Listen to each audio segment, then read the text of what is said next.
Baik, hadirin yang saya hormati, kita masuki segmen yang ketiga.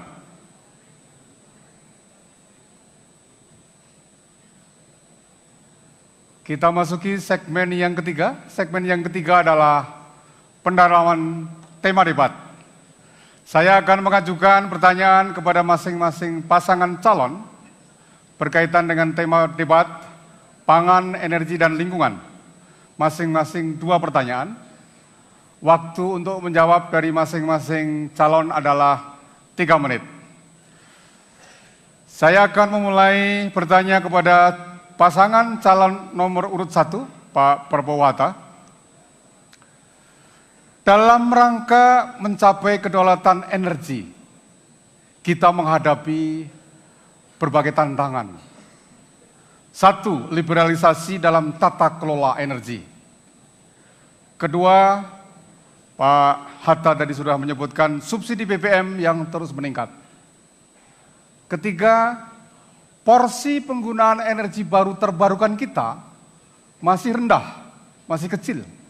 Hanya 6% dari target 25% pada tahun 23% pada tahun 2025. Pertanyaan saya, bagaimana strategi Pak Prabowo Hatta untuk menata ulang pengelolaan sektor energi? Waktunya 3 menit, dipersilahkan. Terima kasih.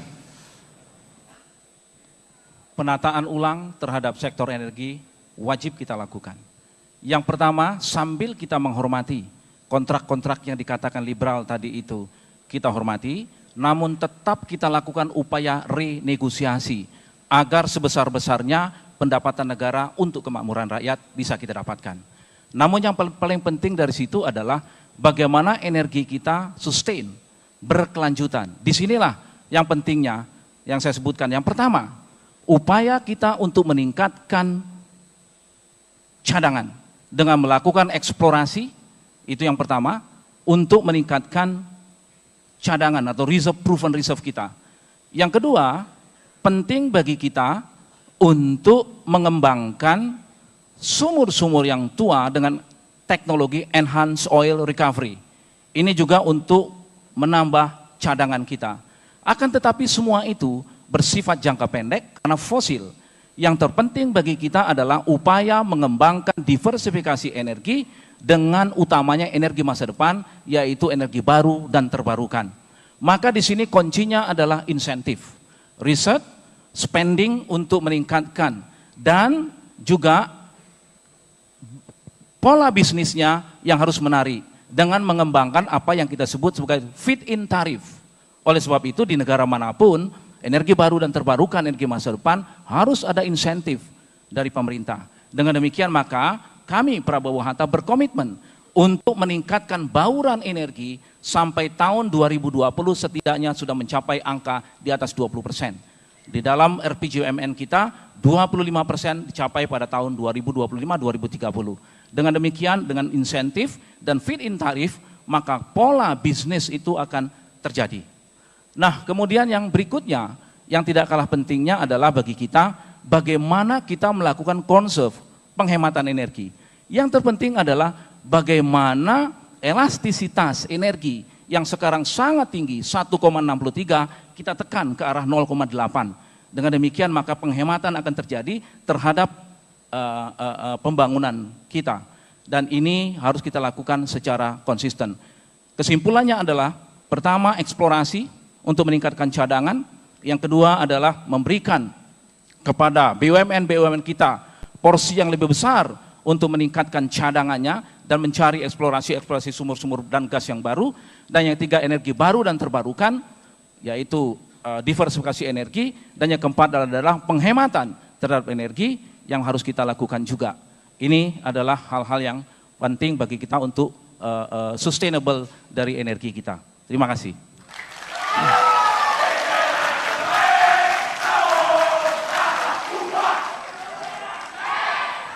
Terima kasih Pak Hatta. Pertanyaan yang sama saya tujukan kepada Pak Jokowi JK. Saya ulang pertanyaannya. Dalam rangka mencapai kedaulatan energi, Pak JK tadi juga sudah menyinggung, kita menghadapi tantangan sebagai berikut.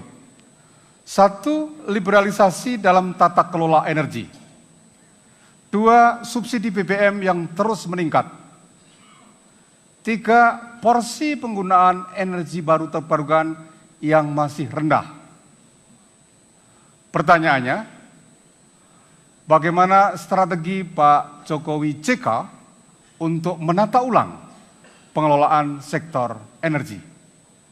Saya persilahkan, waktunya 3 menit. Silakan. Terima kasih. Sebetulnya energi yang kita punyai ini sangat melimpah, baik menyangkut minyak, baik gas dan panas bumi atau geotermal, dan juga energi yang terbarukan. Banyak kesempatan yang bisa kita kelola, kita manage dari situ. Yang pertama, yang menyangkut minyak, menyangkut gas, dan panas bumi. Kita harus berani memutuskan. Yang pertama, BBM harus dialihkan, dikonversi ke gas. Karena ini jelas lebih murah dan stok yang ada ini bisa mengurangi beban dari BBM. Kemudian yang kedua juga infrastruktur yang berkaitan dengan gas itu sendiri. Karena pemipaan untuk gas untuk menuju baik ke industri, baik ke perumahan, ini harus segera dikerjakan. Hitungan kami, pemipaan untuk gas ini kurang lebih bisa dikerjakan dalam waktu 3 tahun dengan sebuah kecepatan yang tinggi. Yang ketiga, yang paling penting ini yang juga sangat menyedot banyak energi adalah masalah hal yang berkaitan dengan kemacetan. Oleh sebab itu, ke depan yang namanya transportasi publik, mass transportation, itu harus dikerjakan secara baik di kota-kota besar yang ada di seluruh Indonesia ini. Tidak ada kata tidak, karena ini menyangkut sebuah visi ke depan kita agar energi yang ada ini betul-betul bisa kita pakai se-efisien mungkin. Kemudian mengenai energi yang terbarukan, saya kira juga lahan-lahan kita yang lahan marginal, ini juga masih beribu-ribu hektar, lahan yang marginal. Masih banyak sekali. Yang tidak perlu air, ini juga banyak tanaman-tanaman yang bisa kita pakai untuk membangun sebuah energi yang terbarukan. Misalnya, saya berikan contoh, cantel atau sorghum. Ini bisa ditanam di mana-mana. Di tempat-tempat yang marginal bisa ditanam, tetapi karena tidak ada riset yang baik, tidak ada yang berani memulai, tidak ada insentif di situ, sehingga orang tidak mau masuk ke sana. Dan juga pasarnya memang, Pertamina harus membuka pasar untuk itu, untuk biofuel harus dibuka, sehingga jangan sampai justru kita memberikan insentif untuk impor minyak, tetapi tidak memberikan insentif kepada energi terbarukan yang harusnya bisa dinikmati oleh para petani. Terima kasih. Baik, waktunya habis.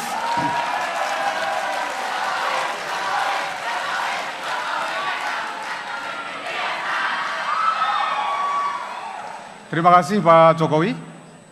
Sekarang menginjak pertanyaan kedua dari segmen yang ketiga.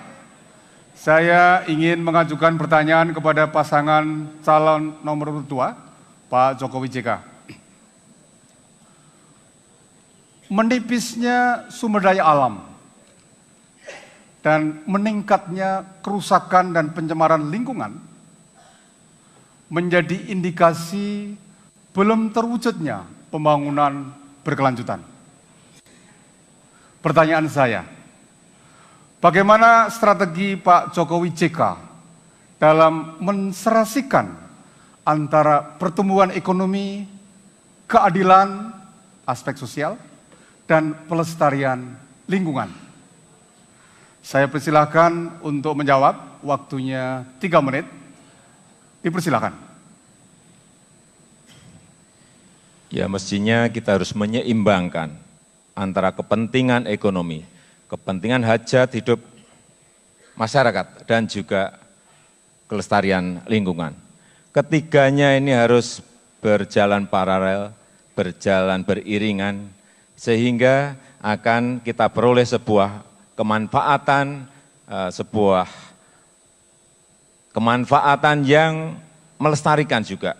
Bukan hanya urusan ekonomi, bukan hanya urusan hajat hidup masyarakat, tetapi juga kelestarian lingkungan ini tetap bisa kita jaga. Jangan ada yang dinomorsatukan yang ini dan dinomorduakan ini. Semuanya harus berjalan secara paralel. Dan kita tahu semuanya, sekarang ini hutan kita rusak.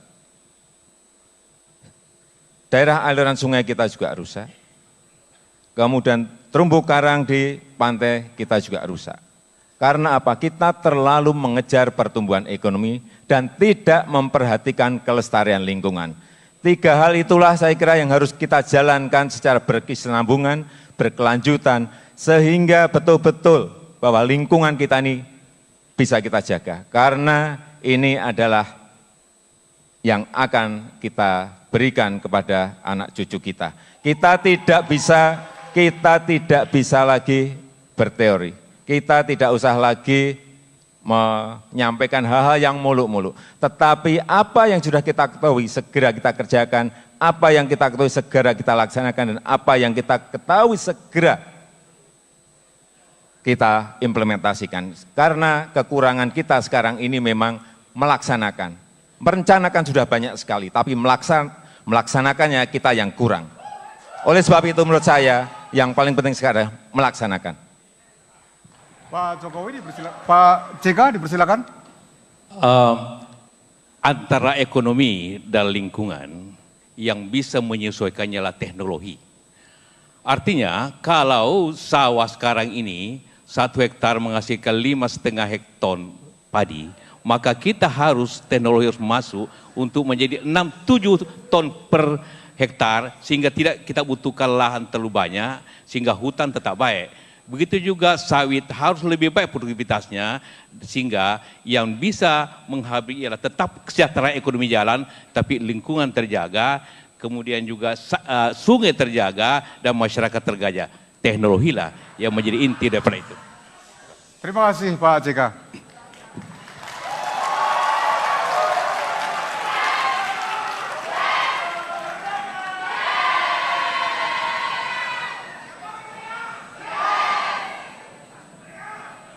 Pertanyaan yang sama, pertanyaan kedua yang sama, saya ajukan kepada Pak Prabowo Hatta.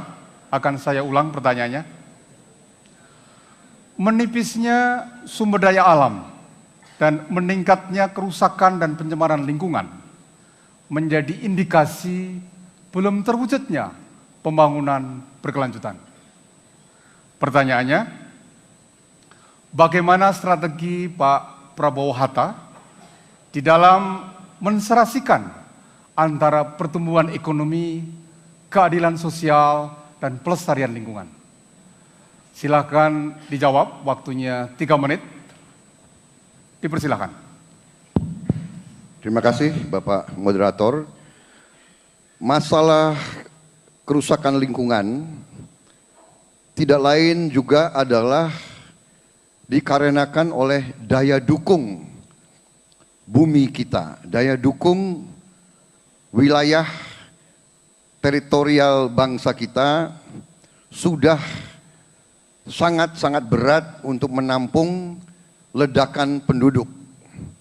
Jadi Indonesia, negara yang kita cintai ini, tiap tahun kita harus menerima tambahan 5 juta warga baru. Tambahan penduduk kita 5 juta tiap tahun. Berarti 5 juta mulut baru. Kita harus siapkan makan, siapkan semua fasilitas yang dibutuhkan oleh seorang warga negara. 5 juta tiap tahun. Ini yang mempercepat proses kerusakan lingkungan. Juga dengan kurangnya regulasi atau pengawasan, tambah mempercepat lagi kerusakan lingkungan itu. Dilema bagi kita, bagaimana kalau kita tidak mempercepat pertumbuhan, bagaimana kita menciptakan lapangan kerja. Jadi ini dilema.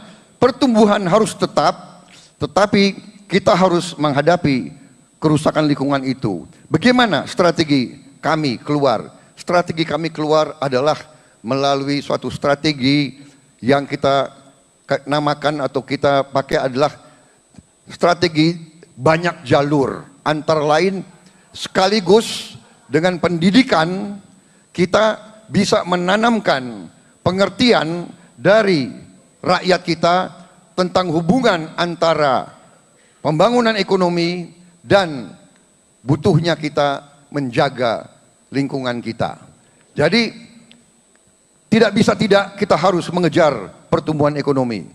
Tetapi pendidikan harus kita dorong dan harus kita menjadikan sektor investasi yang besar. Tetapi dari dua ini jalur-jalur pembangunan yang kita gunakan baru akan dicapai suatu keseimbangan. Pertumbuhan yang tinggi, keadilan, tetapi kesadaran terhadap menjaga lingkungan hidup kita yang sangat vital bagi pelestarian masa depan anak-anak dan cucu-cucu kita. Terima kasih. Baik, saya tambahkan. Pak Atta, singkat. Tahun 2015 akan berakhir Millennium Development Goals dan akan masuk Sustainable Development. Bagi kita, konsep itu harus dijalankan dengan konsisten. Terima kasih, waktunya habis.